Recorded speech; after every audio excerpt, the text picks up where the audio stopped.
За 3 года обзоров я ни разу не мог ответить на вопрос, можно ли управлять наушниками через шапку, утвердительно. Эти наушники понимают тапы через ваш головной убор. Свайпами можно управлять громкостью. Нет ни одной детали, которую можно назвать дешевой или недостаточно удачной. Автономность 6 часов на 80% громкости. И столько дополнительных плюшек, что они однозначно достойны вашего внимания. Tube 473, всем привет, вы на канале Польза.нет, и здесь только быстрые и емкие обзоры, долгие стримы с ответами на ваши вопросы по воскресеньям и раз в месяц розыгрыш 5 фитнес-браслетов Mi Band 4 за лайк, подписку с колокольчиком и комментарий к любому видео. На канале нет мата и хамства, и сегодня я расскажу вам о достойной замене яблочных AirPods, детище корпорации под номером 2 по количеству проданных смартфонов в 2019 году концерна BBK, владельцы брендов Vivo, Oppo, OnePlus и Realme, беспроводных наушниках,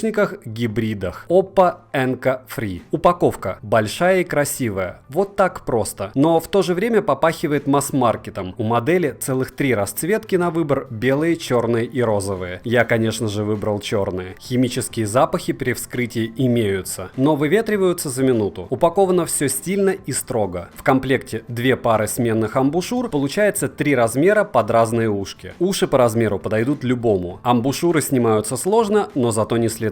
И тем, кому зашли AirPods Pro и для кого важно, чтобы вкладыши не вылетали из ушей при занятиях спортом, эти уши однозначно зайдут. Из ушей не вылетят вообще никак. Далее кейс, кабель зарядки Type-C, документация и, собственно, наушники. Кейс по габаритам слегка больше, чем AirPods-овский, квадратненький, 52 мм на 42 мм на 24 мм, но выглядит он значительно интереснее. AirPods скорее обезличены, и в этом, наверное, и есть их задумка. А здесь даже на металлической пластинке указан бренд. На этой пластинке также присутствует диод индикации заряда наушников и подключения. Поверхность бокса матовая и значит менее подвержена микроцарапинам, в отличие от бокса AirPods. Ставить бокс можно на любое ребро, стоять будет. Беспроводной зарядки у кейса нет. 4 раза кейс наушники перезаряжает. Емкость у него 410 мАч. Для зарядки кейса с 0 до сотки необходимо 110 минут. Крепление крышки очень клевое. Крышка при тряске не открывается и при падениях тоже. На левой грани бокса находится кнопка для активации сопряжения. Если о ней не знать, в черном цвете бокса ее можно и не заметить. У кейса защиты от воды нет. Анимация подключения в наличии только с телефонами Oppo, и то не со всеми моделями. Подключаются наушники очень быстро. По ушам весят по 4,6 грамм каждый. Места соединений и склеек аккуратные. Размер, как у подсов, 35 мм на 16 мм и на 17 мм. Внутри кармана выглядят не странно, но незамеченными в боксе их не назвать. Внутри Bluetooth версии 5.0, но поддержка aptX отсутствует. Кодеки только AAC и SBC. Емкость наушников по 31 мАч в каждом. На 80% громкости у меня они отыграли 6 часов. При том, что производитель заявляет автономность всего в 5 часов на одном заряде при 50% громкости. Я тестировал автономность наушников с телефоном OnePlus 7T Pro, и это тот же BBK. Может быть, в этом причина столь длительной работы. Для полной зарядки в боксе наушники необходимо продержать 1 час 10 минут с 0 до 100%. Защита от воды IPX4. Дождика и пота можно не бояться, а вот ливней нужно избегать. Каждый наушник связан с телефоном отдельно, и таким образом достигается минимальная задержка. Такое не во всех ушах встретишь. На YouTube задержки практически нет. В играх задержка присутствует, но она минимальна, что воодушевляет. Подробные тесты задержки идут в конце ролика. За все время тестирования наушники ни разу не ловили помех даже в людных местах. Буду продолжать их тестировать. Вынимать из кейса наушники очень просто. Пассивная шумоизоляция в разы лучше, чем в любых наушниках-вкладышах, что у меня были на тестах. Что достигается комплектными амбушюрами. Это такие а-ля гибриды получаются. И наличие этих амбушюр — это задумка с плюсами в 2 направлениях. Как мы уже выяснили, в улучшении пассивного шумоподавления с одной стороны, с другой стороны наушники легче чистить. Есть еще третья сторона, которую я не озвучиваю, но вы прекрасно понимаете, что это способствует более глубоким басам, эти резиновые штучки. Мультиподключения нет, по функциям. Сенсор наушников понимает как тапы, так и свайпы. Тапами можно вызывать голосового помощника, отклонять вызов, ставить воспроизведение на паузу. Свайпами менять громкость, перелистывать треки. На левом наушнике громкость, на правом перелистывание треков. По одному наушники работают, но к разным девайсам правый и левый наушники не подключить. Подключаются наушники к последнему сопряженному этому устройству молниеносно, сразу же после открытия крышки кейса. В шторке заряд наушников узнать можно. Сенсор приближения работает на отлично. Вынули наушник из уха, воспроизведение автоматически остановилось. Тапы через шапку наушники воспринимают. Носить под шапкой удобно. Микрофон в шапке работает мега отвратно, так что если вы решите в ней поговорить, однозначно необходимо будет ее снимать. Мембрана динамического драйвера на 13,4 мм с большим количеством ноу-хау, включая титановый обод под диафрагму и многоуровневое строение динамического драйвера, что по большому счету мы встречаем практически в каждых более-менее приличных наушниках-вкладышах. При этом всем звук с iOS-системами хоть и достойный, но по сравнению с AirPods менее объемный. Это в принципе можно легко объяснить. Есть несколько типов кодека AAC, которые используют производители. И в данных ушах реализован тот, что близок к корпорации BBK, а не тот, что использует яблочный гигант. Это не значит, что с яблоком уши звучат плохо. Просто они звучат проще, чем не особо эталонные по звуку AirPods. С андроидом звучание, положа руку на сердце, в целом все равно хуже, чем звучат те же Apple AirPods. Хотя басы Oppo выдают более глубокие и раскатистые. Не зря же они гибриды. И запас громкости у Oppo выше, чем у AirPods и Vivo TVS на процентов 20. При том, что на максималках они не хрипят и в кашу звук не превращают. В ушах сидят отлично, притом у всех. Всем, кому я давал их тестировать, они показались очень удобными. При минимальной громкости окружающий мир будет слышен. На максималках сигнал светофора можно и не услышать. Микрофон неплохой, но по мне для такого форм-фактора, даже учитывая адекватную стоимость, не особо хороший. Вот вам пример его работы. Пример работы микрофона Oppo Enco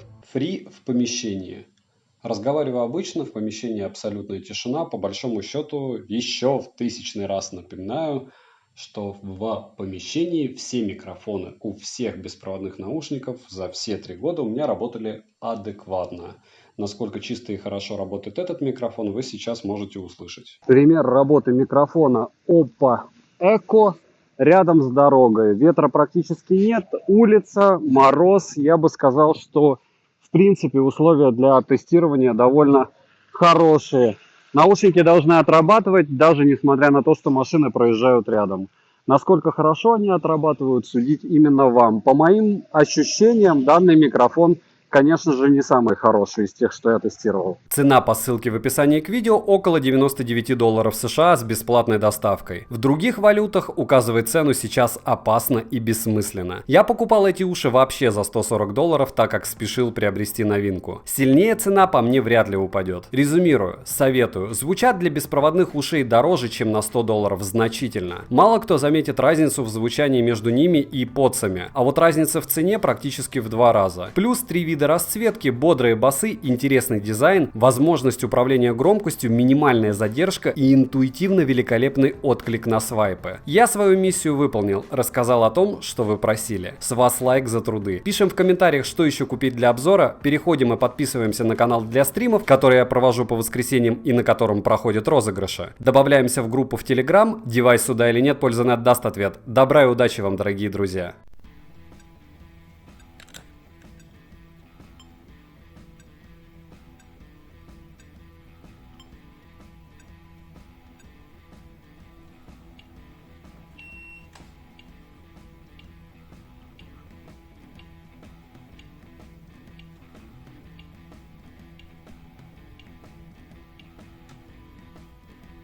Давай.